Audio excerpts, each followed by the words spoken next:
Hey folks, General Tso's chicken is the Chinese-American favorite that everyone loves to complain about. It's either too saucy, too sweet, too breaded, or not crispy enough, and more often than not, all at the same time. But by making our own sauce and frying up chicken thighs from scratch, we can take this takeout classic to a whole new level. Let's get down to basics.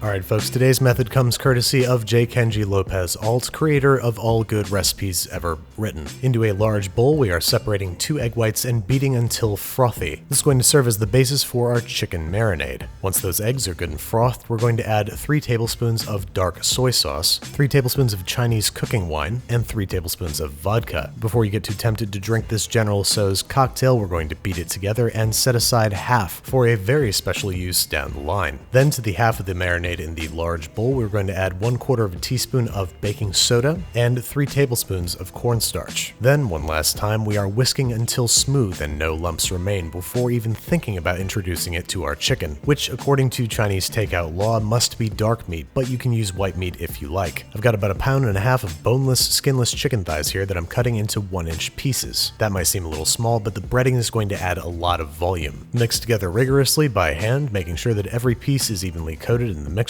and then cover and set aside for about 20 minutes, during which time we're going to get started on our breading. I'm combining 1 cup each all-purpose flour and cornstarch in a shallow, wide pan or your breading vessel of choice, and adding 1 teaspoon each of baking powder and salt, tiny whisking until homogeneous, and then performing the all-important step of adding a few tablespoons of the reserve marinade to the flour mixture, and then we're going to incorporate that marinade using our fingers, breaking up and dispersing evenly to make tiny little clumps of breading. This is going to make the craggly, crusty nooks and crannies that we know and love on our General Tso's. This is the same technique we employed 2 weeks ago in recreating KFC's fried chicken. Go ahead and set that aside because finally it is time to work on our sauce. Into a small bowl goes 4 tablespoons of dark soy sauce, 4 tablespoons of Chinese cooking wine, 3 tablespoons of rice wine vinegar, 4 tablespoons of chicken stock, 1/4 cup or 4 tablespoons of sugar, 1 teaspoon of roasted sesame seed oil, and 1 tablespoon of cornstarch. Once again, whisk until completely smooth and no lumps remain, and then set aside because it's time to negotiate the only vegetable that we're having with dinner, unless you plan on steaming up some broccoli, which I do not. We're going to thinly slice all the whites and maybe 2 inches worth of the greens of 6 scallions. That, along with 4 cloves of garlic, 2 inches of freshly grated ginger, and a little bit of funk. I think I was listening to Room Service by Chromeo. We are now going to head on over to the stove top where we're going to saute our aromatics. In a high-walled saute pan, we are heating 2 tablespoons of vegetable oil over medium-high heat until shimmering, adding most of our scallions, reserving some of the greens for garnish, and grating in our garlic and fresh ginger. Saute for about 1 minute until it's the best smelling thing you've ever smelled, and then we're going to add a dozen arbol chiles, which you can optionally omit if you are afraid of spicy things. Once we've let those flavors get to know each other for about an additional minute, we're pouring in our sauce mixture, scraping up all that good stuff off the bottom of the pot, and cooking for 1 more minute until the sauce has thickened.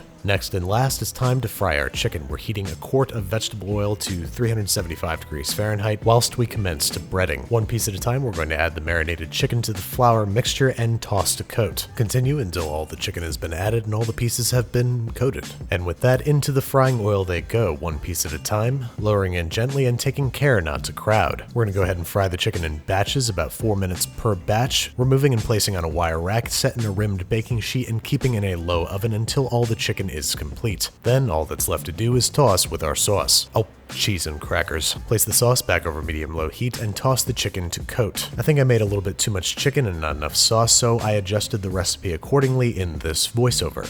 Jiminy crickets. But as you can see, it was still a tremendous success. It looks just like the restaurant stuff, but it's super crispy, and it has a deeper, less cloyingly sweet flavor. To make white rice, I generally bring the package specified amount of water to a boil in a small saucepan, add the rice, cover, and place in a 375 degree Fahrenheit oven for about 15 to 20 minutes. After plating up and seasoning the rice with a little bit of kosher salt, it's time to pile our sweet, saucy, spicy chicken on top and garnish with our reserved sliced scallions. Now, General Tso's seems like one of those things that you'd probably never want to recreate at home. It's just too easy and inexpensive to buy, but I am telling you that this one is worth it. Kenji has developed a recipe that will make you rethink a dish that you were certain you knew by heart. And it only takes like 45 minutes to make, which is about how long it takes to order takeout, so what are you waiting for? Go make some.